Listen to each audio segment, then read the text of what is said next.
CM Yogi Adityanath के निर्देश पर महाकुंभ से जुड़ी परियोजनाओं की समीक्षा और स्थलीय निरीक्षण करने प्रयागराज पहुंचे यूपी के चीफ सेक्रेटरी मनोज कुमार सिंह ने बड़ा बयान दिया है। उन्होंने कहा है कि 13 जनवरी 2025 से आयोजित होने वाला महाकुंभ दिव्य भव्य के साथ ही सुरक्षित, ग्रीन, प्लास्टिक फ्री और डिजिटल महाकुंभ होगा। उन्होंने कहा कि महाकुंभ की तैयारी प्रदेश सरकार ने 1 साल पहले से शुरू कर दी थी। महाकुंभ के लिए 6000 करोड़ से ज़्यादा की 500 से अधिक परियोजनाएं स्वीकृत की गई हैं।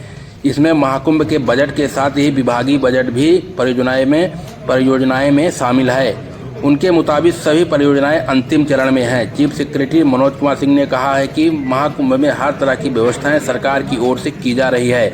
उन्होंने कहा कि सुरक्षा एक बड़ी जिम्मेदारी है, इसलिए डिजिटल से लेकर फिजिकल सिक्योरिटी तक के पुख्ता इंतजाम रहेंगे। महाकुंभ की सुरक्षा में पर्याप्त पुलिस फोर्स की तैनाती की जाएगी।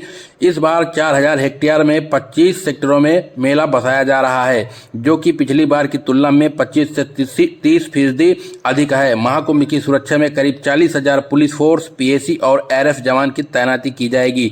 चीफ सेक्रेटरी मनोज सिंह ने महाकुंभ के कार्यों को पूरा करने की नई डेट गाइडलाइन देते हुए 15 दिसंबर तक कार्य पूरा करने का निर्देश दिया है। उन्होंने कहा कि अगर कुछ परियोजनाएं किसी कारण से 15 दिसंबर तक पूरी नहीं होती हैं तो हर हाल में 30 दिसंबर तक उसे पूरा किया जाए। उन्होंने कहा है कि पूरे मेला क्षेत्र को प्लास्टिक फ्री रखा जाएगा। चीफ सेक्रेटरी ने कहा कि जहां पर अखाड़े हैं या फूड वेडिंग जोन है, वहां पर पॉलीथीन के बजाय दोना, पत्तल और मिट्टी के बर्तन का इस्तेमाल किया जाएगा।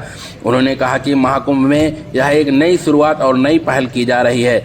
महाकुंभ में विदेशियों को आमंत्रित करने के सवाल पर चीफ सेक्रेटरी ने कहा है कि हाल ही में सीएम और आदित्यनाथ की मुलाकात पीएम से हुई है। इसके बाद उनकी मुलाकात विदेश मंत्री एनसेबी से लोगों से होगी। कई देशों में लोगों को लिखकर निमंत्रण भेजा जा रहा है। उनके मुताबिक इस संबंध में मुख्यमंत्री की विदेश मंत्री के साथ औपचारिक मीटिंग तय की जा रही है, जिसके बाद आगे कैसे इसे बढ़ाना है यह तय किया जाएगा। हाल ही में एनजीटी द्वारा गंगा जल की निर्मलता को लेकर उठाए गए सवाल पर चीफ सेक्रेटरी ने कहा कि महाकुंभ के दौरान यहां आने वाले साधु संत और श्रद्धालुओं को अविरल और निर्मल जल मिलेगा।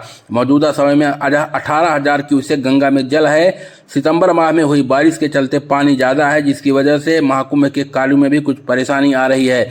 इस मौसम में सामान्य तौर पर गंगा नदी में 8 से 9,000 क्यूसेक पानी रहता है, लेकिन ड्रेजिंग मशीनों के जरिए गंगा की तलहटी में जगह बनाई गई है। अब तक गंगा में जितना जल रहता है उसे दुगना अभी जल गंगा में है। चीफ सेक्रेटरी ने भरोसा दिलाया है कि महाकुंभ के दौरान श्रद्धालुओं और संतों को पर्याप्त और अविरल व निर्मल गंगा जल मिलेगा। उन्होंने कहा है कि सिंचाई विभाग और जल निगम को यह निर्देश दिए गए हैं कि कोई भी अनट्रीटेड खुले नाले गंगा में ना गिरें। इसके लिए जो नाले अनटेप्ड हैं उनको बायोमेरेडिसियन या अन्य तकनीक से ट्रीट करके ही गंगा में प्रवाहित किया जाएगा। इसके लिए टेंडर की कार्रवाई की जा चुकी है। 30 सितंबर तक सभी कार्य पूरी हो जाएंगी। प्रयागराज में 10 एसजीटी बनी हुई है। यह सुनिश्चित किया जाएगा कि सभी वर्किंग स्थिति में हों। उन्होंने कहा कि एसजीटी से भी उपेक्षा की जा रही है कि वह मानक के अनुसार ही नालों के पानी को ट्रीट करने के बाद गंगा में छोड़े।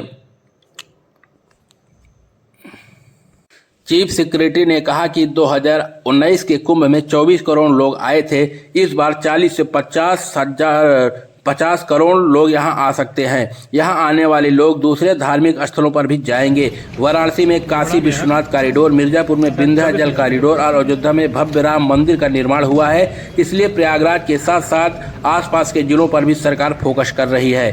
चीफ सेक्रेटरी ने अधिकारियों को निर्देश दिया है कि महाकुंभ से जुड़े जो भी कार्य हों वह गुणवत्तापूर्ण हों।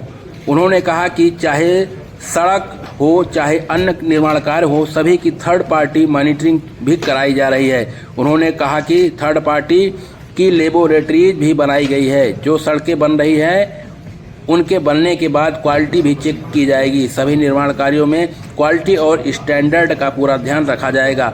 उन्होंने कहा है कि इसमें शिकायत मिलने पर सख्त कार्रवाई की जाएगी और निराकरण भी किया जाएगा।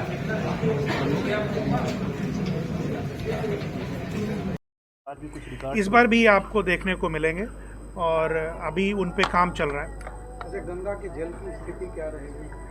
आज की तारीख में गंगा में जो जल है वो लगभग 18,000 क्यूसेक है, जो कि ज़्यादा है।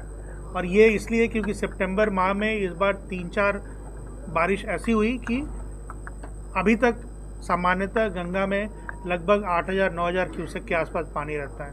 तो अभी 16-17,000 क्यूसेक पानी होने की वजह से काम में दिक्कत आ रही थी, लेकिन कुछ ड्रेजर वगैरह का इस्तेमाल करते हुए जो इलाके बाहर हमें निकालने हैं कुंभ नगरी को बसाने के लिए, उस पर प्रशासन काम कर रहा है।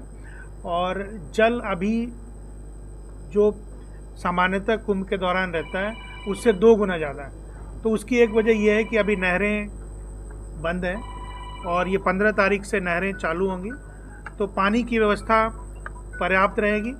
साथ ही यह भी निर्देश स्पष्ट किए गए हैं जल निगम को और सिंचाई विभाग को कि कोई भी ड्रेन या कोई भी नाला अनट्रीटेड तरीके से नदी तक नहीं पहुंचेगा, और ये व्यवस्था पूरी सख्ती के साथ सुनिश्चित की जानी है।